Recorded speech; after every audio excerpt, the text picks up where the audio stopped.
ನೀವು file ಮ್ಯಾನೇಜರ್ನ open ಮಾಡಿ. File ಮ್ಯಾನೇಜರ್ನ ಕೆಳಗಡೆ ಎಷ್ಟು ಕ್ಲೀನಪ್ಗೆ ಕೇಳ್ತಾ ಇದೆ ಅಂತ ಸ್ವಲ್ಪ ನೋಡ್ಕೊಳ್ಳಿ. ಇಲ್ಲಿ 15 GB ಅಷ್ಟು ನೀವು ಕ್ಲೀನಪ್ಗೆ ಕೇಳ್ತಾ ಇದೆ. ಹಾಗಾದರೆ ನೀವು ಕ್ಲೀನಪ್ ಮಾಡೋದು ಎಲ್ಲಿ? ಕ್ಲೀನಪ್ ಮಾಡಬೇಕು ಅಂದರೆ ನಿಮ್ಮ ಫೋನ್ನಲ್ಲಿ ಸೆಟ್ಟಿಂಗ್ಸಿಗೆ ಹೋಗ್ತೀರಿ. ಸೆಟ್ಟಿಂಗ್ಸಿಗೆ ಹೋಗ್ಬಿಟ್ಟು ನೋಡಿ, ಇದು ಸುಮಾರು 2 GB 3 GB ಅಷ್ಟು ಕ್ಲೀನಪ್ ಮಾಡ್ಬೋದು. ರೈಟ್, ಮೋರ್ ಸೆಟ್ಟಿಂಗ್ಸಿಗೆ ಹೋಗ್ತೀರಿ. ಮೋರ್ ಸೆಟ್ಟಿಂಗ್ಸಲ್ಲಿ ಪುನಃ ಆ್ಯಪ್ ಮ್ಯಾನೇಜರ್ ಅಂತೇಳಿ ಒಂದು ಭಾಗ ಇದೆ, ಅಲ್ಲಿಗೆ ಹೋಗ್ತೀರಿ. ಯಾವ ಆ್ಯಪ್ಗಳು ಅತಿ ಹೆಚ್ಚು ಕ್ಯಾಚಸನ್ನು ಮಾಡಿದೆ ಅಂತೇಳಿ ಒಂದು ಸ್ವಲ್ಪ ನೋಡ್ಕೊಳ್ಳಿ. ರೈಟ್, ಇದು ಸ್ವಲ್ಪ ಲೋಡ್ ಹಾಕಿ ಸ್ವಲ್ಪ ಟೈಮ್ ತಗೊಳ್ತದೆ, ಒಂದು 2 ಸೆಕೆಂಡು. ಓಕೆ, ಆಮೇಲೆ ಒಂದು ಸ್ವಲ್ಪ ಹೊತ್ತು ವೆಯ್ಟ್ ಮಾಡಿ. ಇವೆಲ್ಲ ಆ್ಯಪ್ಗಳು, ನಿಮ್ಮ ಫೋನಲ್ಲಿರುವಂಥ ಆ್ಯಪ್ಗಳು ಇವು ಎಷ್ಟು ಮೆಮೊರಿಯನ್ನು ಇಟ್ಕೊಂಡಿದೆ ಅಂತೇಳಿ ತೋರಿಸ್ತಾ ಹೋಗ್ತದೆ. ನೋಡಿ, ಅದ್ರ ಕೆಳಗಡೆನೆ ನಿಮಗೆ ಕಾಣಿಸ್ಬೋದು ಅಡೋಬೆ ಸ್ಕ್ಯಾನ್ ಇದು ಎಷ್ಟು ಮೆಮೊರಿ ಇದೆ. 430 MB ಅಂದರೆ ಅರ್ಧ GB ಎಷ್ಟಿದೆ.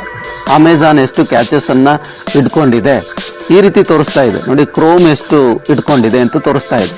ನೀವು ಇದರಲ್ಲಿ ಯಾವುದನ್ನಾದರೂ ಓಪನ್ ಮಾಡ್ತೀರಿ. ಓಪನ್ ಮಾಡಿಬಿಟ್ಟು ಕ್ಲಿಯರ್ ಕೊಟ್ಬಿಡಿ.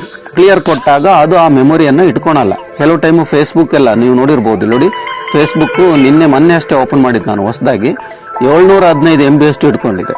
ಓಕೆ, ಹಾಗೆ ಇನ್ಸ್ಟಾಗ್ರಾಮು ಅಷ್ಟೇ, ಅವೆಲ್ಲ ಬೇಗ ಬೇಗ ಹೇಳ್ಕೊಳ್ತದೆ. ಯಾಕೆಂದರೆ ನೀವು ಒಂದ್ಸರಿ ಸರ್ಚ್ ಮಾಡೋಕ್ಕೆ ಹೋಗಿದ ತಕ್ಷಣ ನಿಮ್ಮ ವಿಚಾರಗಳನ್ನ, ನಿಮ್ಮ ಇಂಟ್ರೆಸ್ಟ್ ಏನು ಅಂತೇಳಿ ನೋಡ್ಬಿಟ್ಟು ಆ ಇಂಟ್ರೆಸ್ಟಲ್ಲಿ ಬರುವಂಥ ವಿಚಾರಗಳನ್ನ ಪೂರ್ತಿ ಪುಷಪ್ ಮಾಡಿ ಕಾಯ್ತಾ ಕೂತಿರ್ತದೆ. ನೀವು ಜಸ್ಟ್ ಓಪನ್ ಮಾಡಿದ ತಕ್ಷಣ ಆ ವಿಚಾರಗಳು ನಿಮಗೆ ಡಿಸ್ಪ್ಲೇ ಮಾಡಬೇಕಲ್ಲ, ಆ ರೀತಿ.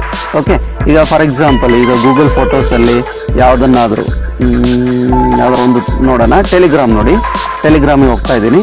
ಟೆಲಿಗ್ರಾಮಿಗೆ ಹೋಗಿ ಕ್ಲಿಯರ್ ಮಾಡೋದು ಹೇಗೆ ಅಂತ ಈ ಸ್ಟೋರೇಜ್ ಅಂತಿದೆ, ಆ ಬಟನ್ ಒತ್ತಿ. ರೈಟ್, ಒತ್ಬಿಟ್ಟು ನೀವೇನು ಮಾಡ್ಕೋಬೇಕು, ಇಲ್ಲಿ ಮ್ಯಾನೇಜ್ ಸ್ಪೇಸನ್ನು ಒತ್ತಬೇಕು. ನೋಡಿ, ಇದು ಮ್ಯಾನೇಜ್ ಸ್ಪೇಸ್ ಅಥವಾ ಕ್ಲಿಯರ್ ಚಾರ್ಟನ್ನು ಕೊಟ್ಬಿಡಿ. ಅವಾಗ ಏನಾಗುತ್ತೆ, ಫುಲ್